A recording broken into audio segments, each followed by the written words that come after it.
Hey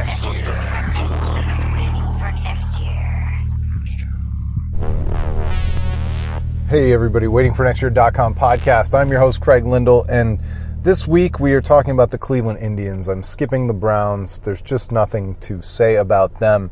And the Indians are headed to the playoffs Thursday night. It's all set. They're playing the Yankees. The Yankees beat the Twins in the wild card, so the Indians play the Yankees. And everybody is talking about Terry Francona and Corey Kluber and his decision to send Corey Kluber not out to the mound on game one.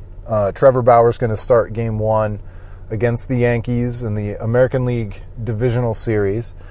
And it's got a lot of people kind of talking. And it makes sense that people are talking about it. It's unconventional. The idea that you wouldn't send out the best pitcher in baseball, your number one pitcher, the first game of the series. That's how people do things. That's how teams have always done these kinds of things. And Terry Francona is setting it up so that, I guess his reasoning is that he wants Corey Kluber healthy for a possible Game 5. And he must be very comfortable with Trevor Bauer starting Game 1. That's number one. Number two, I get why we're talking about it. It makes sense. It is controversial, but it's not like you're going to come to some kind of a conclusion about it, because Terry Francona has earned the right to make these bold decisions. And ultimately, the only people that matter, if they're on board or not, are the Cleveland Indians. You know, if this has Corey Kluber questioning his manager, then it's a bad move. If this has Trevor Bauer, Francisco Lindor, or Jose Ramirez questioning their manager, then it's a bad move.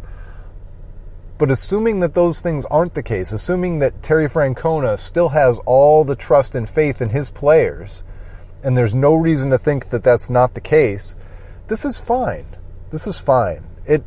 There's this thought that because it could, quote-unquote, blow up in his face, that it could somehow be proven that it was the wrong move.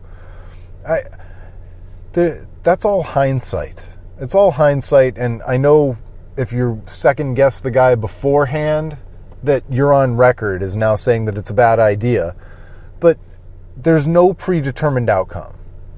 These things are all going to be determined on the field after these decisions are made. They're all fluid situations. Maybe Terry Francona changes his mind.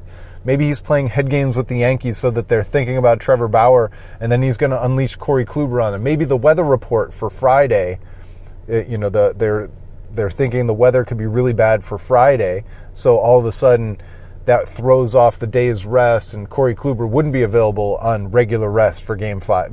Maybe they change their mind. Maybe they change something. But the idea that the die is set and the outcome is determined, we just have to see what that outcome turns out to be. I mean, we have no idea what anything's going to happen. Maybe the Indians don't hit. If the Indians don't hit and Trevor Bauer gives up one run and the Indians lose 1-0, does that mean that he was stupid to not start Corey Kluber? Sitting Corey Kluber, does that negatively impact the bats? I mean, this is what we're talking about here. This is what we're talking about. And so if Terry Francona is setting up his team the best way he thinks and his team is on board, that's all that really matters. Everybody else can scream and yell about this decision or that decision all they want. And I'm not telling you to have blind faith in Terry Francona. I'm not saying he's infallible. He obviously can make mistakes, and he has made mistakes, and he will continue to make mistakes. But the fact is that he's the best maybe the best manager we've ever seen of the Cleveland Indians, and he's never had more control over his team, never had more belief of his players. He's never had them more on the same page.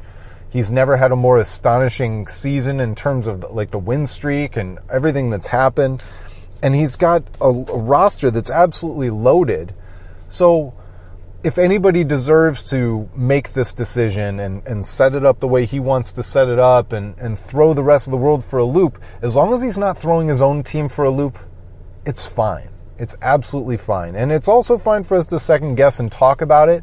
But as long as you keep that in perspective and you understand that Terry Francona he's earned the right to make this decision, not because he's earned the right to be wrong, but because he's earned the right to put his team together so that they can go out and compete in that manner. It's not like they're surprised. They've known this.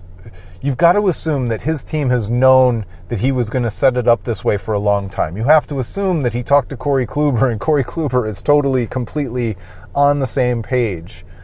This comes from experience. Corey Kluber pitched 3 games in the World Series last year, and it was really, really hard. Even on the best pitcher the Indians have, maybe the best pitcher the Indians have ever had, potentially.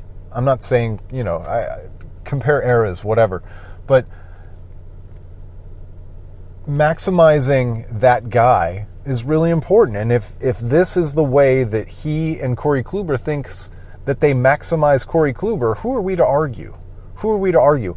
And again, that's not to say that we shouldn't have the conversation. It's important. I enjoyed listening to Adam the Bull talk about it. I enjoyed listening to Chris Rose talk to Baskin and Phelps. I enjoy listening to anybody who wants to discuss this. I've had conversations on Twitter, and it makes sense. It's something worth talking about because it's different. It's definitely out of the box. But Terry Francona's ability to use a bullpen and willingness to use a very deep bullpen for an entire game, including the Trevor Bauer drone game last year, where they actually beat the Blue Jays, where Bauer couldn't make it out of the first inning. I mean, considering all that, and considering what we've seen this team go through this year, there's no reason to think that this is poisonous or this is somehow harmful. And even if somehow Trevor Bauer loses and then Corey Kluber loses and then the Indians get knocked out by the Yankees, a lot of people will go back and point to it and say, well, it was a mistake. It was always a mistake. I said it was a mistake. I really don't. I might feel that way. I might be upset. But in my heart, I don't actually believe that.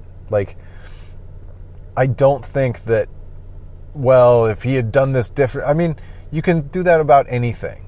And maybe he's leaving himself exposed to second guessing.